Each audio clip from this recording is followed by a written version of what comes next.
In the name of the Father, and the Son, and the Holy Spirit. Amen. Most loving and affectionate Father, grant to each one of us the dispositions of the most blessed Virgin Mary, that we may love your Son with her heart and seek your will with her dedication and devotion. We thank you for having given us not only our faith, but the magnificent Chaldean heritage that we have received, realizing that it is a singular grace to be born Chaldean. Grant that we will be worthy of that title, and when we unite it with Roman Catholic Christian, we realize how blessed we really are. Help us, O most loving Father, to grow as true men, not as men of the world, but men of faith, men who know what it means to pray, to worship, to sacrifice, to love, and to live. We ask this through the intercession of the most blessed Virgin Mary, the Mother of God, the mother of all who call themselves Christian. In the name of the Father, and of the Son, and of the Holy Spirit. Amen. Amen. Now, you know, as men, we are being attacked. They're trying to emasculate all men. You look at it, I don't know about you, but I usually only watch Fox News. Because all the other stuff is nothing but garbage.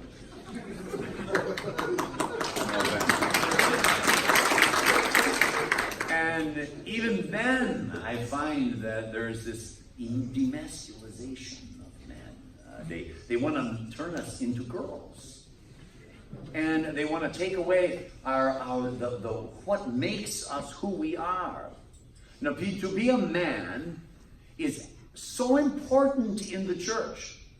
I think I might have, the last time when I was here, I might have told you that. Did you know that there was a study made that in a family, if a mother goes to Mass every weekend, every holy day of obligation, and brings the children to church, but the father doesn't go, there's a 30% chance that the children will remain Catholic and enter into good marriages.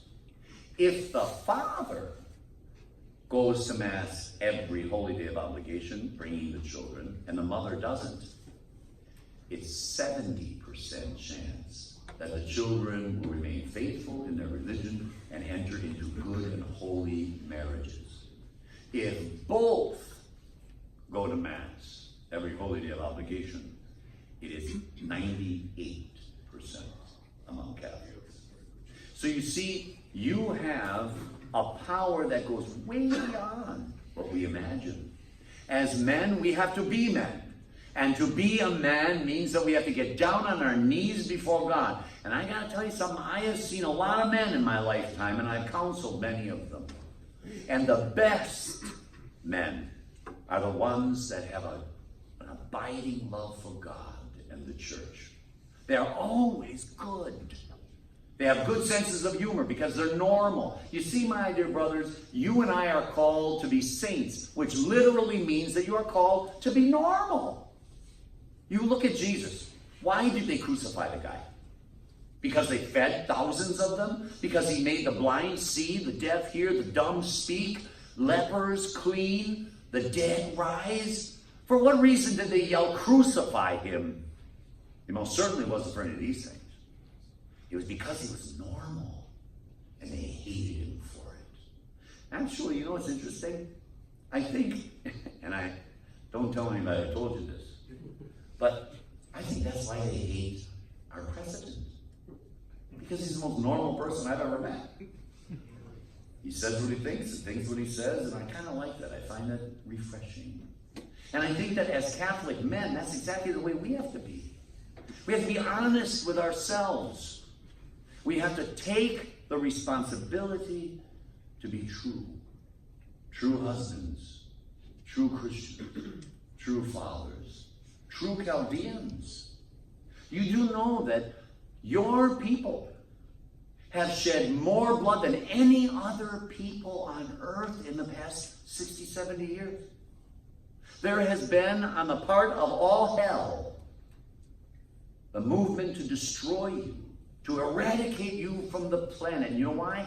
Because you are the closest we have to Jesus himself. You speak his language, you sing his songs. You recite the exact same psalms that Jesus did.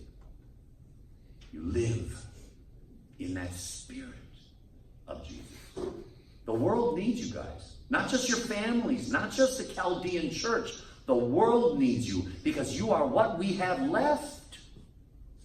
You know, many times in the history of the church, there have been movements, especially on the part of Islam, to destroy Christianity in the Middle East.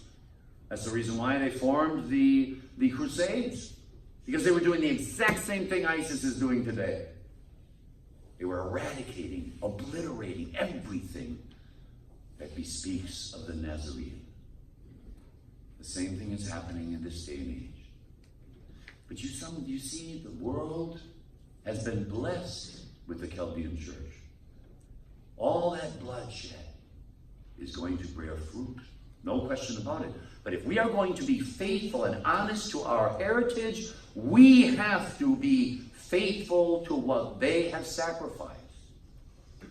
We have to give our own lives, not necessarily by having our heads chopped off, but by love. By loving our families, loving our children, loving our parents, even loving our in-laws. That's why we don't get married, by the way. But anyway. I'm so sorry. I always pray to God never to let me get Tourette's because you would be shocked. But you see, my dear brothers, we are very fortunate. We're blessed, so blessed. You know, in this world, everybody wants to take away objective truth, objective morality, and say, oh, you know, do what you want. When I was a kid, it was the hippie era. Surely a whole lamb, I burnt dust, I am told. In those days, relativism said, if it feels good, do it. You got one life to live. Grab all the gusto you can. That comes from a beer commercial. They do so many strange things trying to convince us that there is no objective truth. There is no objective love or beauty. It's all up to you to figure it out. And what you feel goes, as long as you don't hurt anyone, they say. Sin hurts everyone. Even if it's only I who sin, I hurt everyone because we are part of the mystical body of Christ. And if you hurt one part of the body, the entire body is in pain. And so we have a personal responsibility. Now, this personal responsibility is based on something so fundamental that most, I would say 90% of all Christians have no idea. Did you know that God doesn't see crowds? He doesn't. I look out and I see a crowd of wonderful Chaldean men. Not God. Not that you're not wonderful. He sees you personally, individually, as though you were the only man he ever created. And when he hung upon the cross, he looked down and he saw you. You. Not y'all. You, individually. That means that when we look upon the crucified body of Christ, and I don't see one in here. Oh, we got to talk to Bishop Francis. No. We can't have a hall anywhere on this property without a crucifix. We have to. You guys get one. Get a something together and get it. And if you can't find a beautiful one, you come to me. I'll give you mine. Nice big one too. But you see, when Jesus hung upon the cross, he didn't look down and see John there. He didn't look down and see humanity. He saw you standing next to his mother. You individually. Now this is the truth. And you can see it right in Scripture, because in Scripture it says this. When Jesus was hanging on the cross, it says, Jesus looked down and he looked at his mother and he said, woman, behold thy son. Now, this is what it says. You look it up in your own language and you'll see what I'm right. It says, and to the disciple. It doesn't say and to John or to that one. To the disciple, and it is literally translated as to whomsoever calls him or herself a disciple. Then Jesus said, behold your mother. Now we need, as men, to understand that kind of love. Because that's the kind of love you and I have to have. You know, the one thing I found about Mother Teresa and Pope John Paul that amazed me is that even though they had 1,000 people in line waiting to see them, the most important and only person in their life was the one in front of them. Can you imagine if that's the way we dealt with everyone, our children, our parents, our wives, our in-laws? And then, at the same time, keeping death before our eyes.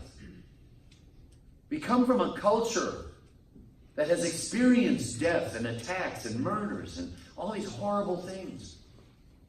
And if we keep death before our eyes, it doesn't mean that we're going to be all morose. You know who's the happiest saint in the world? You remember, you know who he was. St. Francis. Happiest saint in the history of the church. And do you know what every night before he went to bed, do you know what his main and only meditation was? His own death. And when he woke up in the morning, he was happy to be alive. I'm sure you people have met some people who are miserable. Everybody's got a curmudgeon. They live near or next to or and married to. But you see, we have to understand that happiness and misery are choices.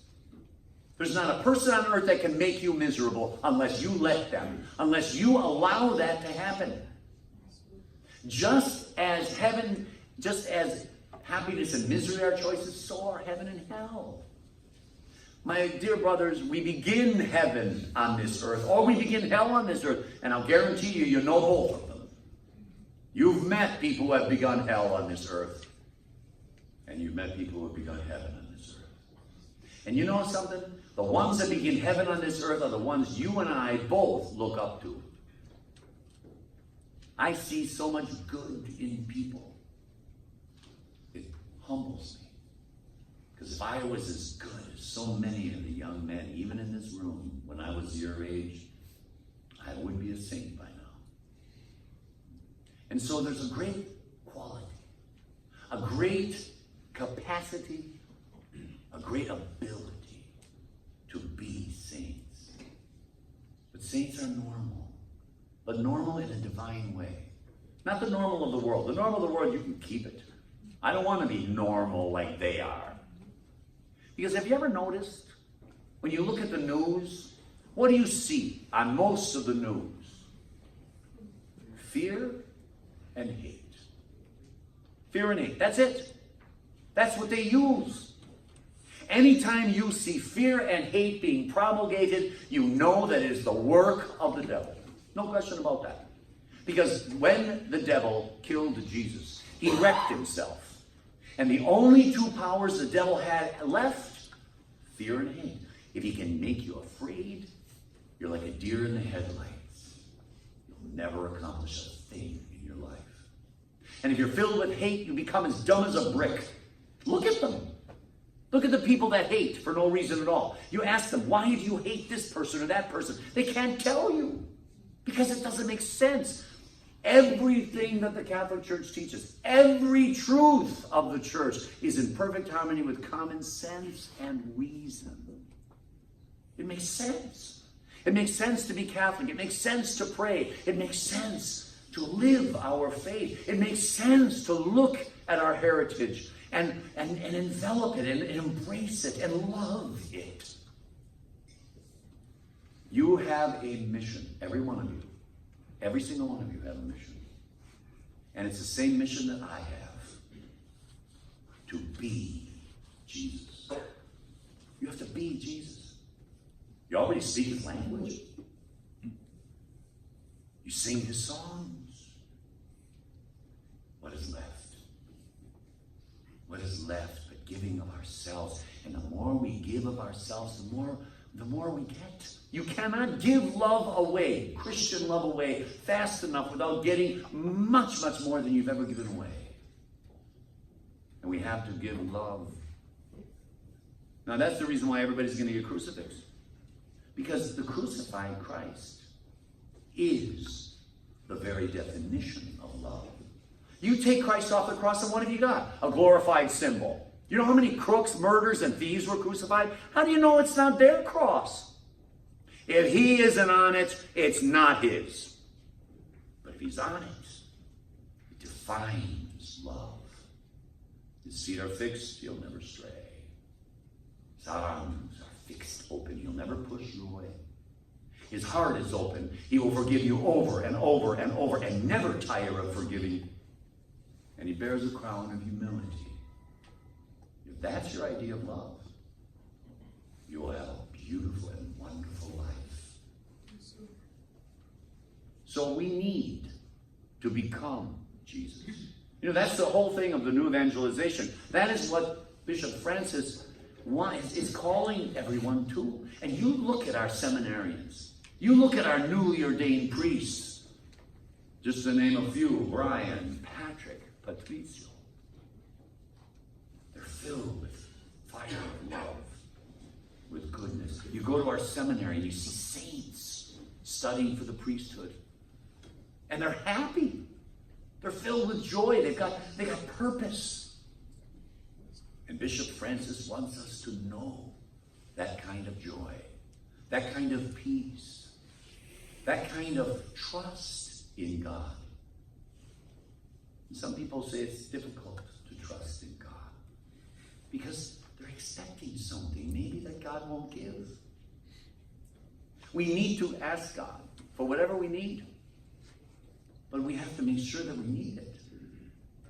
And if we do, God will never abandon us. He will always be there. But we have to be very, very careful to watch out for the ways of the world. Because the ways of the world would have us believe that in the me, myself, and I call that the egotistical trinity. The me, myself, and I focuses on at the expense of everyone else. That's what we have to look at before we go to confession. How have I loved? How have I lived that kind of love? It's not easy. I'm not going to tell you that it's easy to love all the time. There are going to be difficulties. I know I've had difficulties all my life. And there are going to be people that hate you. I have people who hate me. Thank God.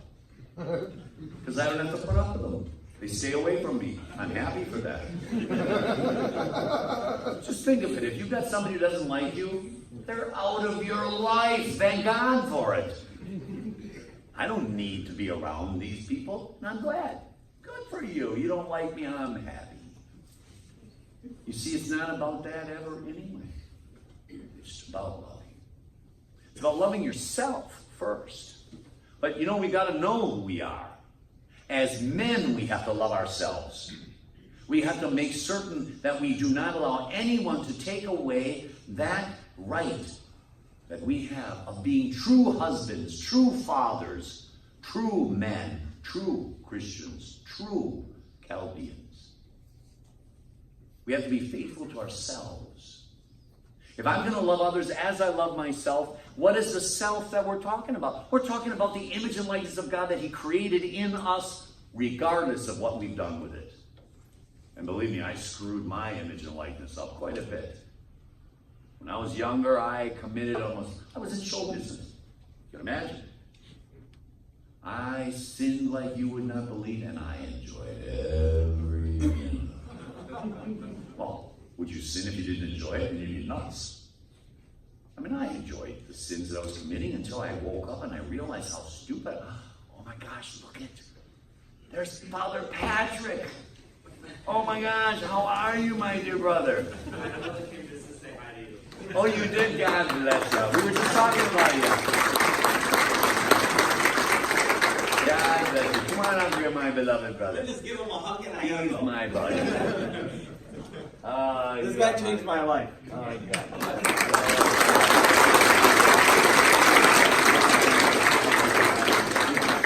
God bless everybody. Have a good night. Aren't we lucky to have priests like that? God. And that's only due to the goodness and the grace of God. And I'll guarantee you, there's a couple of you in here. You're called. There's a couple of, what's the guy over there? Where are you? Oh, where is he? Where did he go? There he is. Yeah, where is he? Are you going to be a priest? If God wills, Father. Now there's the answer. Now I want anybody, if I ever say up to you, I go up to any of you and I say, are you the one that's going to be a priest? That's what you say. What do you say again? If God wills. And you know why? Because then you shut me up. And you don't commit. Which is perfect. But eventually you'll still be open perhaps. You never know. You see, to embrace our vocation is to embrace joy. You know why? Because in the Our Father, when we say, give us our day, our daily bread, forgive us our trespasses, we say, what we ask for. Thy will be done. What is the will of the Father? Your happiness. That's the only will that God has for any one of us. Our joy. So whenever you pray the Our Father, you're praying for your joy. But you've got to make sure that that joy is honest and true. That it is founded and grounded on the truth. And truth doesn't depend upon you and me. It stands outside of us, each one of us. And we have to live up to the truth. There has to be an objective truth. There has to be an objective beauty. How could we discern whether something's beautiful or ugly if there wasn't an objective beauty? If everything was subjective, in other words, it depended upon what I felt, then I could get up here and I can spew any garbage to you. But you see, because I'm Catholic, I have to be faithful to 2,000 years of the Holy Spirit guiding the church. If I wasn't a Catholic priest, if I was just a minister, I could say anything I wanted to you and wouldn't even have to make sense. And they say, well, Father, why did you say that? Well, God, I'm speaking for God. Yeah, right. A priest has to be faithful to what was handed to him.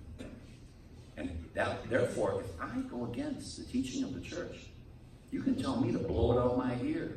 I said.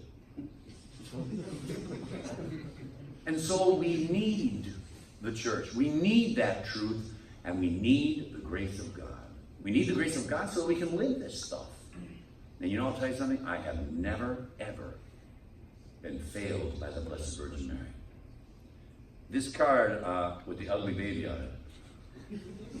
On the back of it is the memorare. Mother Teresa told me about this. And I quoted her. And on here is the memorare. Every one of us have temptations. There's not one man in this room that doesn't. And if you say that you don't have temptations, you're a liar. Everybody's tempted. But we don't have to give in to temptations. And I'll tell you this. When a man looks to the Blessed Mother, he becomes 10 times the man he was before. And he becomes strong. I have given the memorare to so many people who were drug addicts, anorexics. They were living horrible lives. Were addicted to you name it. And through that prayer, they were able to conquer themselves. There's nothing more wonderful than being in control of self. The world would have you say, no, you don't have to be in control. Let's just open up pot shops on every corner. Let everybody get stoned. Why not? Now, I'm in favor of medical marijuana. There's no question about that. And I really love all my Chaldean brothers that grow pot. I do. They're wonderful guys. And you know something? They always seem happy. And they tend to make me happy too. But no, because they're good guys. Not because I do any of that stuff. I don't need that. But you see, we don't need any stimuli outside of our own joy, outside of our own masculinity. And you know, that doesn't mean to be lording it over people. You have to be the father of the family, the head of the household. If you're married, that is a vocation in itself. You have to be the one to make decisions, but it's got to be in love. You know that one reading that says, women be subject to your husbands. You know? But at first it says, men, do this, do that, and this.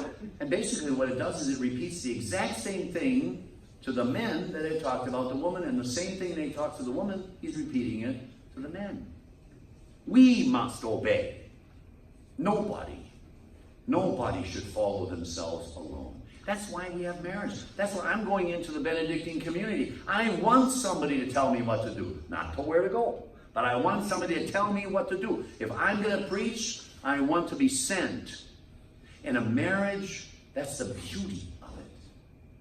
You have another set of eyes to see and to look. Do you know that wives usually can tell when a husband is sick years before it manifests itself? And men, well, husbands can tell if their wives or their children are sick too.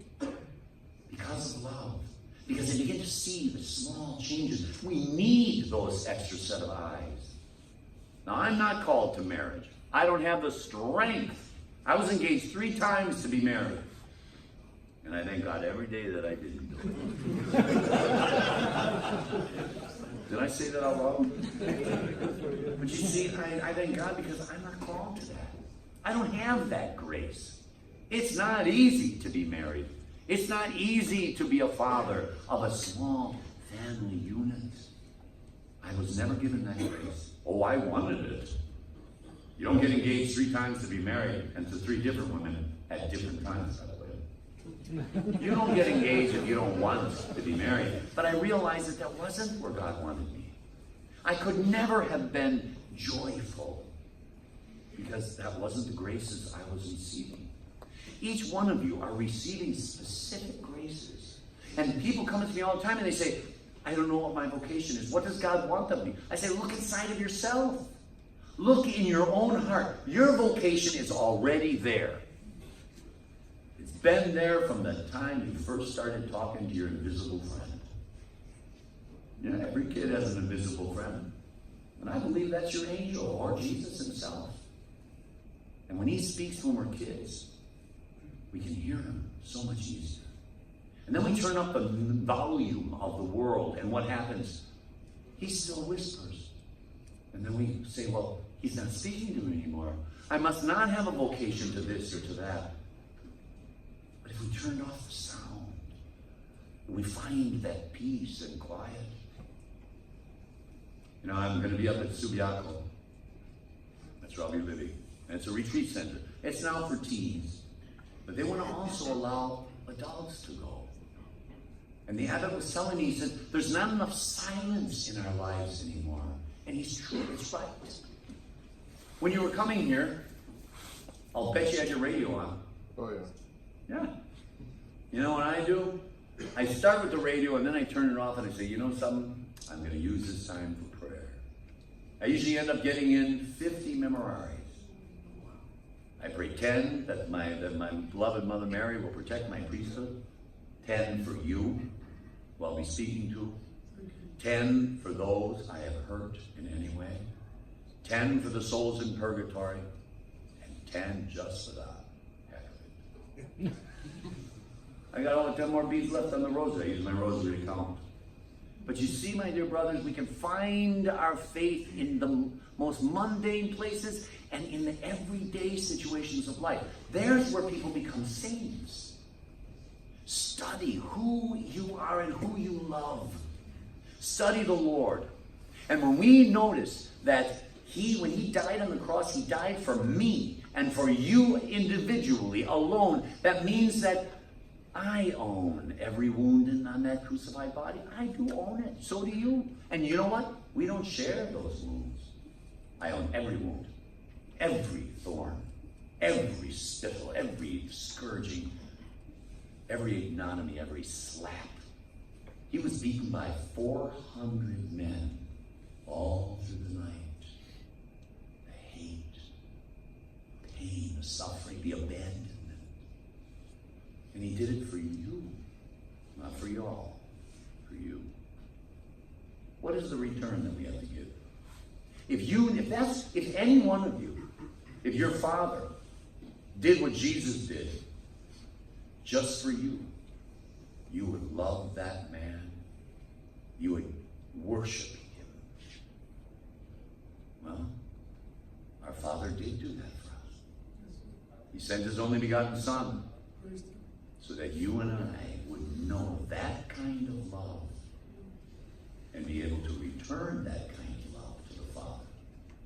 You know, St. John Paul, when he became Pope, until that time, from the Protestant revolt, when they started slaughtering Catholics, they turned this return of love to the Father into demanding a pound of flesh. And so that was the emphasis. God the Father demanding the pound of flesh for the salvation of mankind. Pope St. John Paul the Great comes on the scene and he says, no. Salvation is God sending his only begotten Son into the world and returning the love that we denied the Father. That is salvation. So it's all about love. But I'm not talking about some sick, stupid, kissy face, saccharine, gooey love. Ugh. You know, after the council, and really a lot of crazies came out of the woodwork after the council. The council was magnificent. It was what they did to it after it was over. That was one big mess. And that always happens after a council. But once the Pope came on the scene, he said it's really about love. And that's what the council was about. It was about loving, being honest with oneself, picking up our cross and following Jesus. And to be faithful to those who have shed their blood in the Middle East because they had no sin except that they were Chaldean, except that they loved the Lord. And I'm talking about children. You have more saints in the Chaldean church than any people because so many have been martyred, hundreds of thousands, and it's still happening. And the world sat by and watched. That means you and I, we must be strong enough and stronger than our enemies. And how are we stronger? Not by filling ourselves with hate and instilling fear in people, because you know damn well, and I use that word damn, that all that is the devil at work. Remember, fear and hate. Never succumb and never instill fear and hate. Never. As long as you live. You have the power. You men alone have the power to change. Bless you. You have the power to change the world. I'm serious about this. Jesus started with 4 Goombas. All of them ran away from him. One of them denied him. One of them betrayed him. One of them ran so far it took him 2 weeks to get back. He was batting 0. And look what those 12 men did. You are the new apostles. You are the fire of God on this earth. And it's not going to be with fear and hate. It's going to be with love and compassion and mercy and kindness and gentleness and goodness. A masculine faith. One that finds its strength kneeling before the temple of God, embracing him, receiving him, and loving him. A man stands no taller than when he's on his knees before the Lord, and he becomes more powerful with every Eucharist he receives. Much more powerful than you could ever imagine. Think of Mother Teresa. She was this big, had bunions from hell. The worst bunions I've ever seen. This big. She would stand here and you couldn't see her. That's how tiny she was. And yet, every word she said, the world hung on. When she came to the United States, there were people who said, we have no lepers in the United States, in New York. Go home. Why did they fear her? Why is good feared by so many? 90% of the news media hate good. I know. When Pope John Paul was alive, I was very close to him, and I used to come back and forth from Rome to the United States, and I would hear all the perverted things that they were saying, and they were twisting his words and making it sound like he was nuts. Oh, and then when he dropped dead, oh, they were crying, and they were, oh, he was such a holy man. Yeah, why didn't you honor him when he was alive? You know what? Don't give me flowers after I'm dead. You can't give me flowers while I'm alive. Keep them. Give flowers now. Give of your life now. Give everything now. Don't wait for some magic moment. Now is the time for salvation. And you know what? By keeping that death before our eyes, we start living life. Those of you who are married, when was the last time you said, I love you to your wife? I mean, really looked into her eyes and just said, you know, honey, I love you. When was the last time you said that to your mother or your father or your brother or your sister or your friend?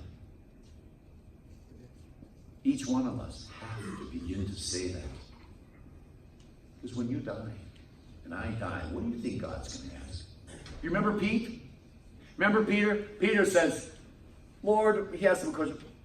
Excuse me, Jesus, I got a question. How often should I forgive? 7 times? He thought he was hot stuff. The law said 3. He doubled it and then added 1 for good measure. He thought Jesus was going to be all over him and patting him on the back. And you could hear the disciples in the background saying, how does he come up with this stuff? No wonder why he's number 1. And Jesus turns it right around. He starts by saying, oh no, Peter, no, 7 times. 7 times Peter lost his street. No, Peter, no, Peter, no, not 7 times. And then he pulls the rug out and he says, 70 times, 7 times. He didn't mean that if somebody walks you upside the head 70 times, 7 times, you should forgive them. He figured he gave you enough brains to duck or get out of the room by the 2nd or 3rd time. He's saying forgive for the same faults, the same wound. It's the only way we can heal the wounds that people cause within us. And one of the biggest problems among all communities is that we fail to forgive people because we think we're cutting them slack, that we're doing them a favor, that we're giving them a pass. No way. You forgive people for you, not for them. It's easy to forgive someone for them. All I have to do is say, I forgive them. I don't like them, but I forgive them. And thank God, Jesus said you have to love your enemies. And he didn't say we have to like them, because that would be schizophrenic. But we have to love them, and we have to forgive them. And if we are going to heal the wounds that people have caused within us, I don't care who caused those wounds. I don't care if you've lost half your family because of terrorism. If we do not forgive, we give them power. And that's exactly what they want. They want to take control of your heart, wither it up, and then they've got you. They've got you. But you forgive them. Not only do you have peace, but it drives them nuts. That's the secondary good thing that happens. You forgive somebody and they go crazy. How come they're not worried? You know, have you ever been in a gathering and because you were angry at someone who hurt you, that it changed the way you attended that place? And maybe even made you leave or not even go? Christmas time, I hear that all the time. I'm going. I want to see my sister. I want to see my brother. I'm mad at my aunt. I'm mad at my cousins. They hurt me. And says, then why are you hurting yourself? Why don't you just take a baseball bat and hit yourself in the head? Why not forgive them? You see, when you forgive someone, you heal that wound. And every single time you think of somebody who has hurt you, you say this prayer. God, forgive that bum and help me to forgive him too. Every time you say that, without ripping it open and looking at it, you're putting a healing ointment on that wound. And I promise you, you might have to say that prayer 1,000 times, but I promise you, and one day, you're going to say, God, forgive. Wait a second. It's gone. I'm not angry anymore. I'm not hurt. Oh, I don't like them. But you know what? I think I can love them. And why? Because love is an act of the will. I choose to love. Therefore, I love. If I went up to you and I said, my dear brother, I want to love you, but I'm sorry about that, but I don't. You say, Father, you're an idiot. To want to love is to love. You can't want to love somebody unless you already do. So therefore, we have to want to love God. We have to want to love our enemies. It doesn't mean that we have to feel warm and fuzzy. I don't. I don't feel warm and fuzzy over the people that have hurt me. But I'll tell you this, I've forgiven them, and it doesn't bother me anymore. They don't have any power over me anymore. Why give them power? Take it back. Take that power back. We have to forgive. We have to be peace. So please, I beg of you, if there's anyone that you're at odds with, make peace. Make peace. You don't ever have to like them, but you've got to make peace. For you, not for them. They don't care. That maybe given half the chance, they would do the same thing, if not worse. So why should you forgive them? For you, not for them. So this teaches us how to heal. And as men, you don't think that you've got wounds inside of you? Oh, yeah, you do. You think women are the only ones that are hurt by people? We just bury it. Men bury their hurt and eventually can destroy them. So we've got to get rid of it. We've got to forgive. We've got to heal. And once we heal ourselves, then we be the peacemakers. We will be the healers. We will teach people how to forgive, how to be joyful in this world. You know, there's only 341 days till Christmas. I know, I'm counting down already. And you know why? Because I love Christmas. It's a beautiful thing. I like thinking about Christmas because it fills me with joy. Let's do those things that are joyful. Let us have the courage of being men of faith and conviction. And you know something? You will change the world. I guarantee it. You're already changing the world. Look at how many men are here. You know, the most difficult thing in the Catholic Church is to get men to go. In Italy, it's all women. You know what the men do? They stand outside the church and they smoke. So when I was a priest in Rome, I used to turn on the sprinklers. I saw smoke.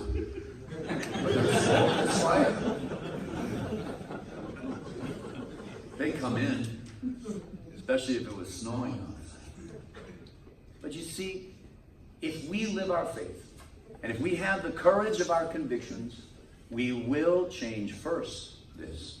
I've got to change the inside of my heart first. That's the first thing I got to change. Don't try to change other people. You know, a very holy priest once told me, to expect more than anyone is able to give you is to condemn yourself to a bad attitude. So don't wait for other people to change. If you wait for other people to change, you're going to be miserable for your whole life long. I'm the one who has to change. I got to tell you something. Years and years ago, this was before I became a priest, my mother found a lump. And so I insisted that she go to a cancer specialist, and they took a biopsy. And while she was dressing, the doctor came out and he told me, he says, you know, your mother has hundreds of tumors. And if they're cancerous, she maybe has 2 months to live. But please don't tell her. I'm not going to tell her. I don't want her to worry because the biopsy is going to take about a month. I said, okay, I won't tell her. Now, my mother can at times be extraordinarily difficult to the point where I don't even want to be around her sometimes because she's very, very strong-willed. In fact, when I was a kid, there were kids beating me up outside in the alley, and my mother came flying down the stairs, and she literally picked them up and threw them over the roof. Yeah, my mother, when her eyes crossed, you stay away from her. Why did I bring that up? What was I talking about? Do you remember? The tumor. Oh yeah, the tumors. So what happened was, my mother did not change at all. She was exactly the same. I changed. All of a sudden, she wasn't as obnoxious or annoying anymore. Oh, she was still annoying. But it didn't bother me anymore. Because I saw my mother through the eyes of death. And I realized that I could not wait for her to change because she wasn't. I'm the one who had to change. You know, it takes guts to change. But it's the most wonderful thing you can do. St. Paul said, be all to all. And that's exactly what he meant. What we have to do is we have to look and see each person as God sees you and I. As the Pope saw each person he saw, as Mother Teresa, as though they're the only person. They were looking at the crowd ahead. They didn't care how many, if there were 10,000 people waiting for them. Each person was everything to them. And that's the way we have to be with each other. You know why? Because that's exactly the way God is with you and me. He sees you and me as though you're the only one. I told you that. That's how we have to deal with everyone. Can you imagine if we dealt that way with every person that came into our lives, no matter who they were? You would be the best salesman, you'd be the best father, you'd be the best co-worker, you would be the best at every single thing you did, because every person would matter. And you know why? Because every person is an encounter with God. No matter who they are, even if they're rotten. I had somebody try to murder me, and I was living under the same roof. Hated me so much. But I forgave him. And as a bonus, he went nuts. He didn't want to, I was the first person that didn't hold anything against him, that didn't hate him, because he thrived on the hate. Don't ever get involved in hate. And don't let yourselves be affected by it. And you will know peace. Life is too short, my dear brothers. I don't know if I have tomorrow. I don't, and neither do you. Let's make today count. When you go home, I want you to tell the members of your family that you love them. In fact, what the heck? I want you to turn to each guy on each side of you. Each one. And if you don't know the guy next to you, give him a thrill. And you're going to do that. You're going to look in their eyes. This is not going to be an exercise for humor. I want this to be something very serious. I want you to turn to the person on each side of you, and I want you just to say those 3 words. I love you, brother. My brother. I love you. I do. Don't ever be afraid to tell somebody that you love them. All right, go for it. Love you, bro. I love you. All right, that's enough. We don't want to go crazy with this stuff. I love you too, my dear brother. Now, are there any questions? Yes. Yes, what? When did Mother Teresa call you? What did she call me? Yeah, when you were working for her. Were you a priest at the time also? No, I was a seminarian. When Mother Teresa, when I worked with Mother Teresa, I was a seminarian, and then when I became ordained, I became her spiritual brother, because every priest that's ordained by the Pope was assigned one missionary of charity to be their spiritual brother or sister, the spiritual brother. And I asked Mother who was hers, and she didn't have one, and so I figured, lucky me. Because I said, you should have one, Mother. I think, you're the head of the community. Why shouldn't, of all people, you should have one? How about me? And she said, I'd have to ask the Holy Father. And she did, and 2 weeks later, she called me and said, the Holy Father said yes. I had no idea what she was talking about. And I'll tell you, and we share, whoever is your spiritual brother or sister, you share in each other's spiritual benefits, in each other's apostolate, in each other's graces. And I have to say that I felt sorry for Mother when she accepted me. Because I have a feeling that she probably would have still been alive to this day if it wasn't that she was suffering for the likes of me. But what did she call me? Brother and then father. That's it. Any other questions?